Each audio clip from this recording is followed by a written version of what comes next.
Baby, oh peaches, they look mellow, hanging way up in your tree.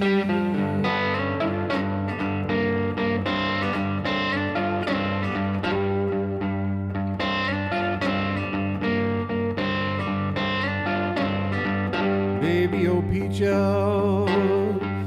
they look mellow, hanging way up in your tree.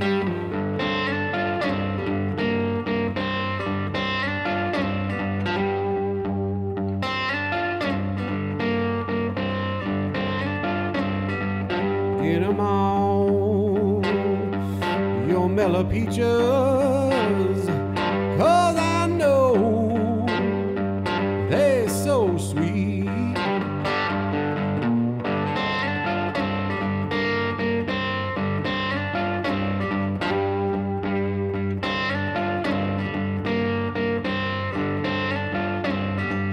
I'm gonna get me a step ladder, baby. Climb up on your top limb.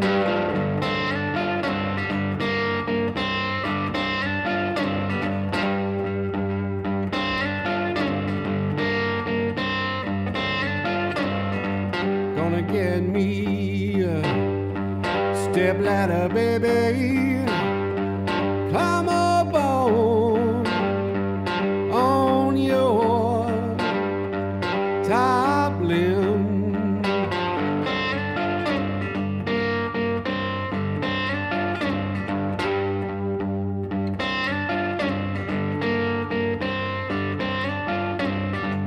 When I get myself the mellow peaches, it's gonna be too bad, Jim.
Well, every time I desire to climb your tree, baby, well, I wonder what makes you smile.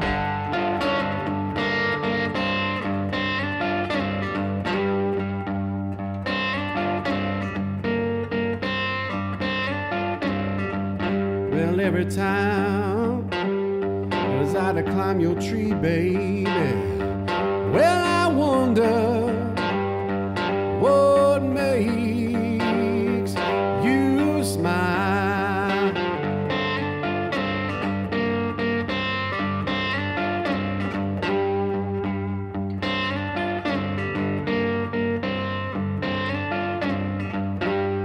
Get yourself some mellow peaches, 'cause I know they're sweet and mild.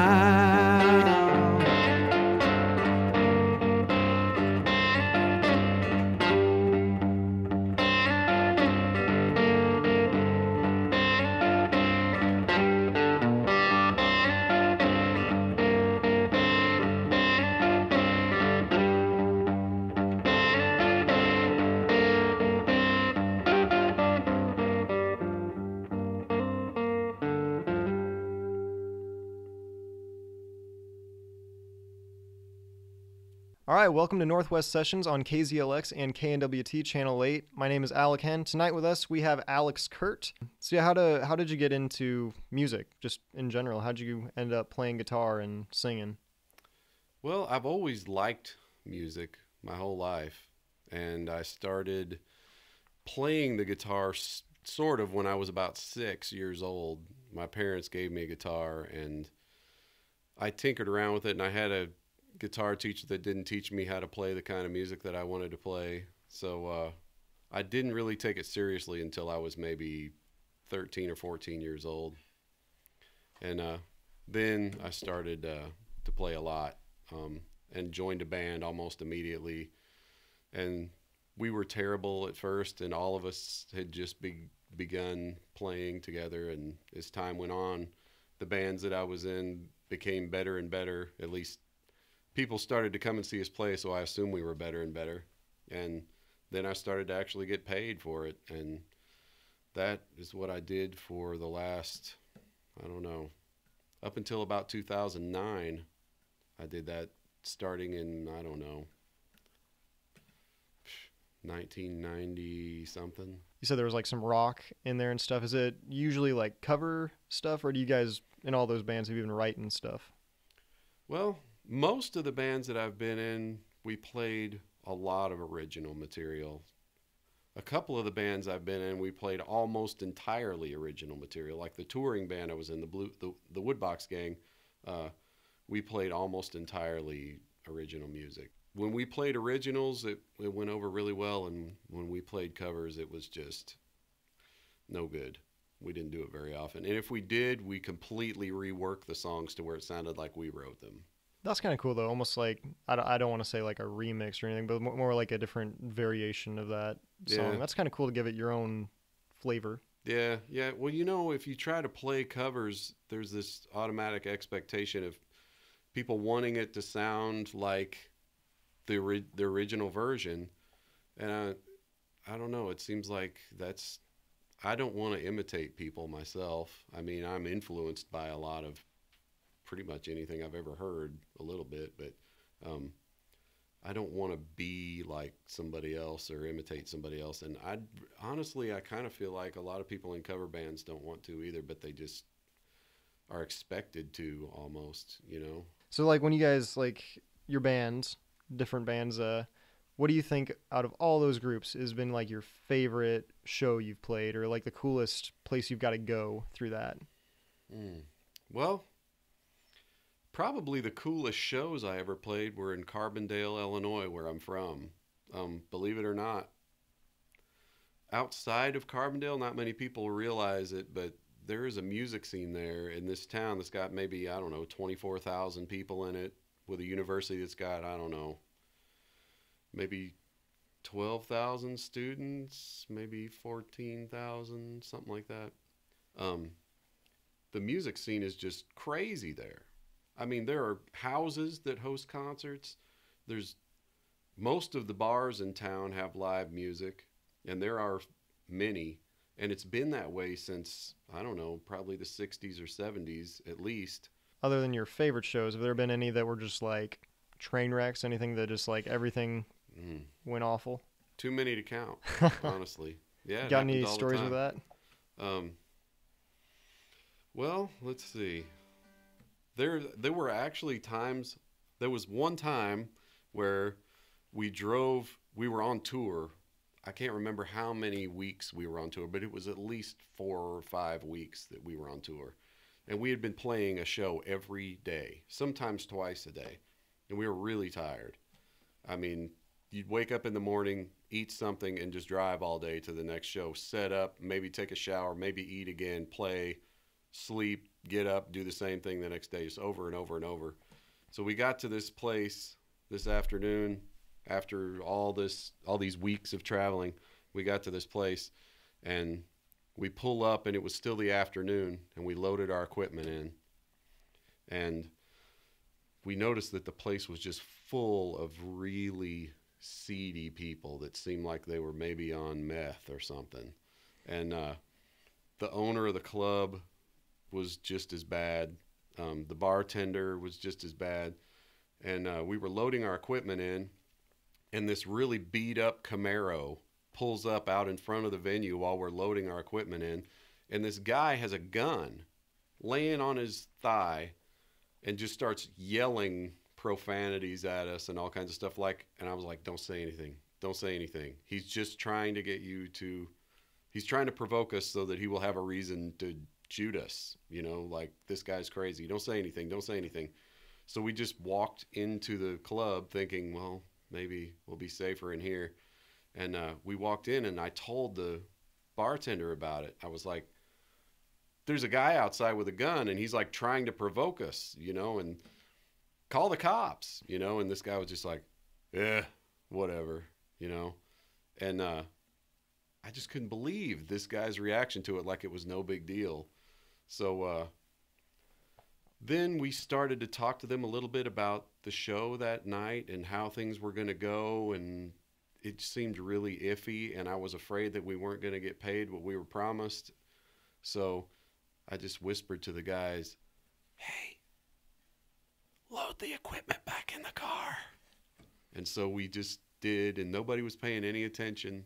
And we got back in the van, and we drove to a hotel outside of town and got a room. And we totally just ditched the show, and we went and watched a movie instead. You know what? Off. Yeah, no, that sounds like it might have been the safe choice there. Yeah. Like, especially if, like, the owner or the bartender or whatever, he's just like, hey, it's just another Tuesday or something. Like, yeah. That's kind of scary, because that kind of gives you the impression that everyone is like that. And if you're in a big, bar full of these guys, that's a little unnerving. Well, I was afraid also that they might rob our van that night while we were asleep. Yeah. I mean, this was a rough town. It was in Detroit. Or not Detroit, Michigan, but it was a place outside of Detroit. But, I mean, just a rough place. And I thought, man, this isn't worth it. I mean, the guarantee was really low, and I was just like, why are we doing this? So we went and watched Pirates of the Caribbean, and I actually fell asleep in the air-conditioned movie theater. It was great. Yeah, that sounds pretty good, too. Yeah. You wanna play another song for us? Sure.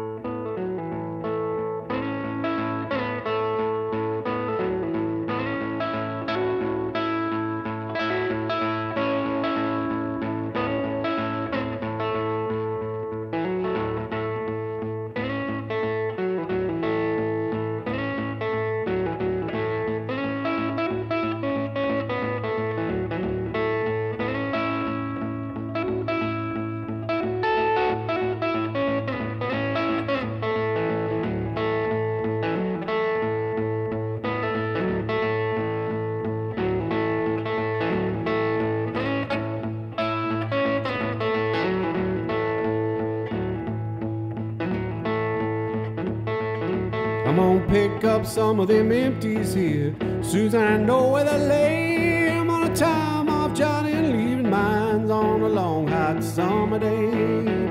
Every day I work on the Illinois River, get a half a day off with pay. All day long making up barges on a long hot summer day.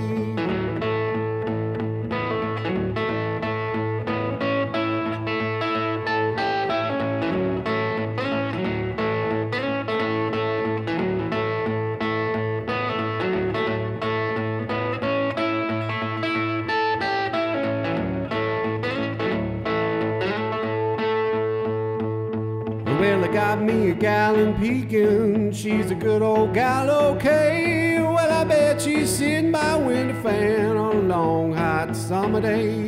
Well, every day I work on the Illinois River, get a half a day off with pay. All day long, making up barges on a long hot summer day.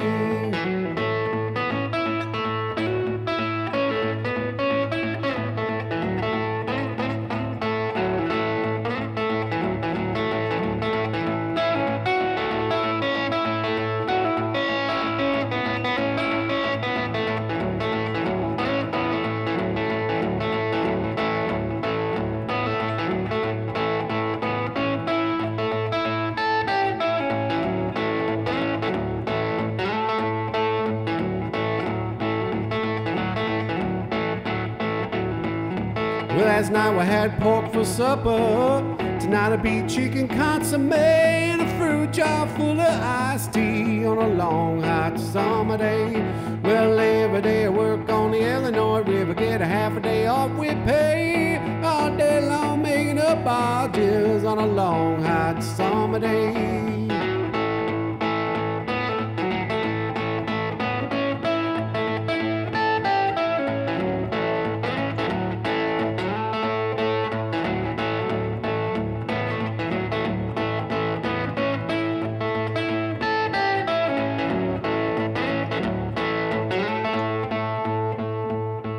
Well, we put a man off in Beardston when we come down yesterday. Lord, now I'm getting off down in Alton on a long hot summer day. Well, every day I work on the Illinois River, get a half a day off with pay. All day long I'm making up barges on a long hot summer day.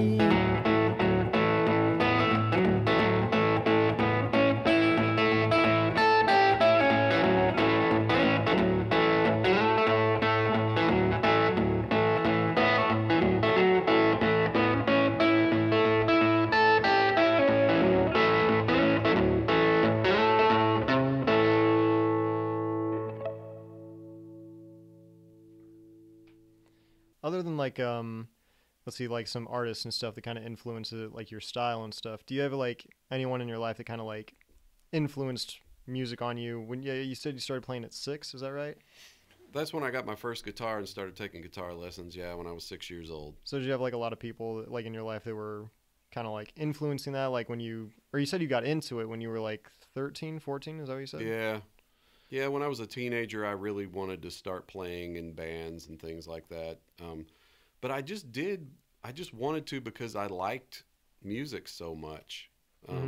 I've always liked music and art. I never really cared about sports. Yeah, you want to go ahead and play one more for us? Sure. One more. Let's see. What should it be?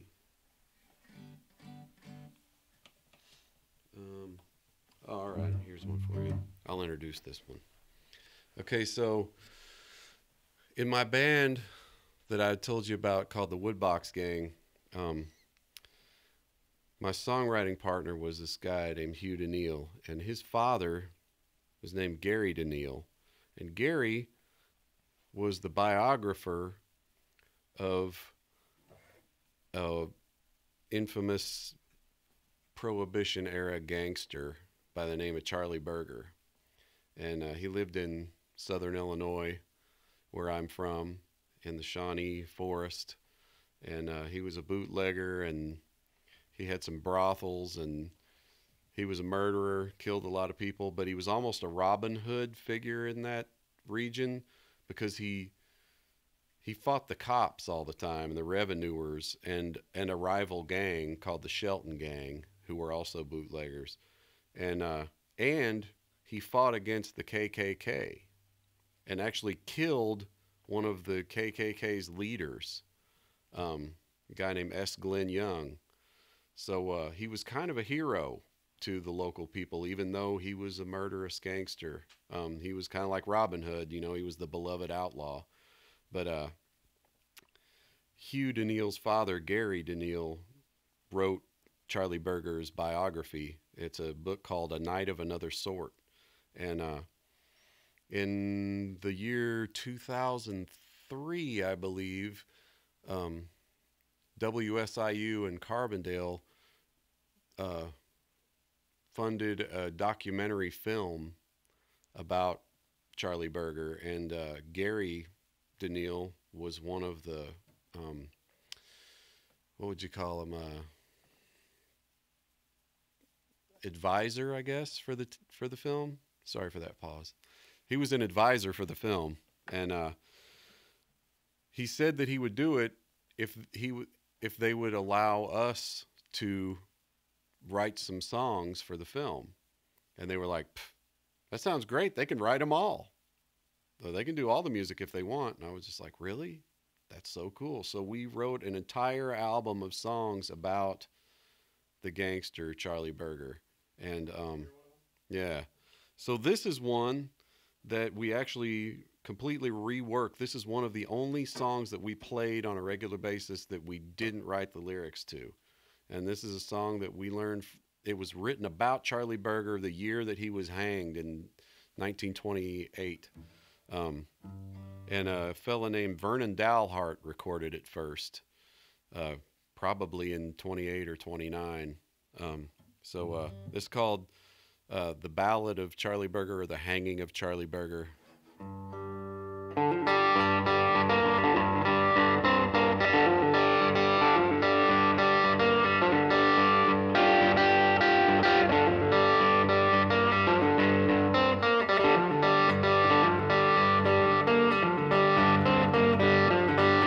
I tell you of a bandit out in a western state who never learned his lesson until it was too late. This man was bold and fearless, the leader of his gang. His boldness did not save him when the law said you must hang.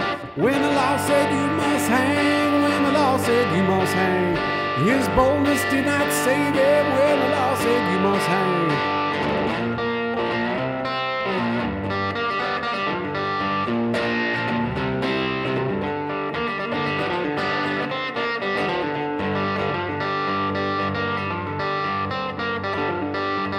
Bandit's name was Berger, and he lived in shady rest.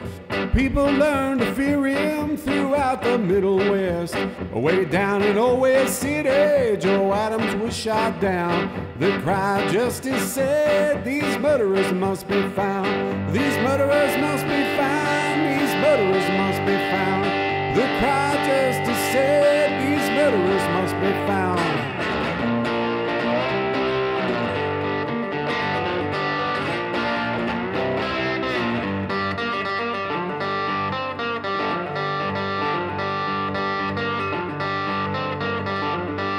On the 19th day of April in 1928, way out west in Benton, Charlie Berger met his fate.